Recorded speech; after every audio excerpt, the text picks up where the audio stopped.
que tu te répètes le plus souvent possible. Les épreuves que tu trouves sur ton parcours sont adaptées à ton potentiel. Les petits potentiels ont de petites épreuves. Les gros potentiels ont de grosses épreuves.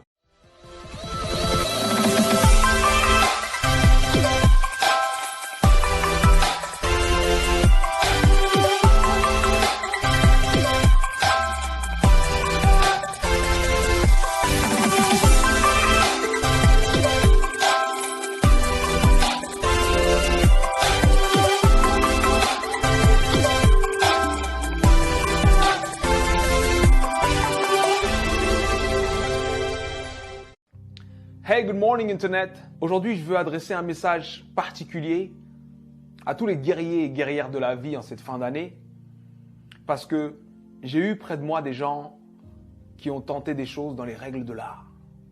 J'ai moi-même plusieurs fois dans ma vie tenté des choses dans les règles de l'art, c'est-à-dire la motivation y était, la planification y était, la foi y était, tout y était et ça n'a pas marché. Et ça arrive. Des fois, ça arrive même que tu sais que ça va marcher, tu fais tout pour que ça marche, mais d'autres choses que tu croyais là s'effondrent. Des imprévus de la vie arrivent en angle mort et boum! Des choses qu'on peut appeler catastrophiques. Et là, tu te poses la question, mais pourquoi moi? Pourquoi c'est aussi dur pour moi? Pourquoi ça m'arrive à moi? Si tu es de ceux qui se posent cette question, il faut que je te raconte l'histoire d'un homme. Cet homme est né en 1809. En 1816, à 7 ans, forcé à travailler parce qu'on est en train d'expulser sa famille. En 1818, il perd sa mère. En 1828, il perd sa sœur. En 1831, il lance son premier business et il fait faillite. En 1832, il se présente aux élections législatives. Il perd. En 1833, il emprunte de nouveau de l'argent pour créer un business qu'il lance et qui fait faillite encore. En 1835, il rencontre une femme merveilleuse, il tombe amoureux d'elle, il se fiance et elle meurt. En 1836, il rentre dans une période sombre de sa vie, il rentre dans une dépression profonde et il reste alité pendant 6 mois consécutifs. Mais il se relève. Il se relève et cette même année, 1836, il se représente aux élections législatives et il perd de nouveau. En 1840, il se présente pour être électeur. Il perd. Et en 1842, il rencontre la femme avec qui il va finir sa vie, sa femme. Il tombe amoureux, il se fiance, il se marie et elle lui donne 4 enfants. Et il en perd 3. En 1843, il se présente au Congrès et il perd. En 1845, il se présente de nouveau au Congrès et il perd de nouveau. En 1850, son fils meurt. En 1854, il se présente au Sénat, il perd.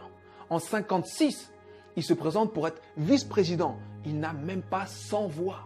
En 1958, il se présente de nouveau au Sénat et il perd de nouveau. Et en 1960, Abraham Lincoln est élu président des États-Unis d'Amérique.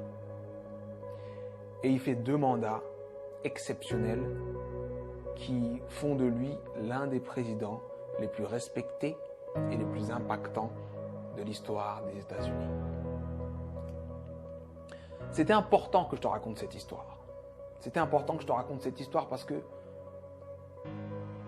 on voit le héros, mais on ne voit pas les coulisses de la réussite. Il faut que tu acceptes les coulisses de ta réussite. Peu importe la difficulté, peu importe ce qui se passe, peu importe ce que tu dis, sache que tant que tu respires, ton but t'attend. Tant que tu respires, ton rêve t'attend. Et je vais te dire une chose que je veux que tu gardes dans ta tête et dans ton cœur le plus longtemps possible et que tu te répètes le plus souvent possible. Les épreuves que tu trouves sur ton parcours sont adaptées à ton potentiel. Les petits potentiels ont de petites épreuves. Les gros potentiels ont de grosses épreuves. On peut tous, dans nos vies, prendre des feuilles, noter les dates des moments les moins drôles de nos vies, les moments les plus difficiles de nos vies, et faire une liste comme celle que je viens de faire pour Abraham Lincoln. Mais sincèrement, je pense que Abraham Lincoln faisait l'inverse. Pour avancer dans les coulisses de la réussite, pour avancer face à toutes ces épreuves, il faut se focaliser sur ce qu'il y a de bon, de positif et ce qui nous donne envie d'avancer. Donc, je sais que ça peut être dur d'être au cœur de la tourmente, ça peut être dur de perdre des gens, de faire face à l'échec encore et encore et encore.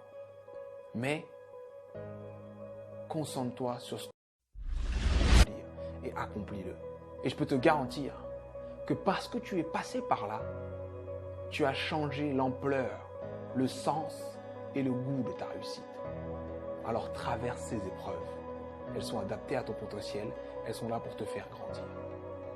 C'était Sudei, j'espère que cette vidéo t'a plu. Et si elle t'a plu,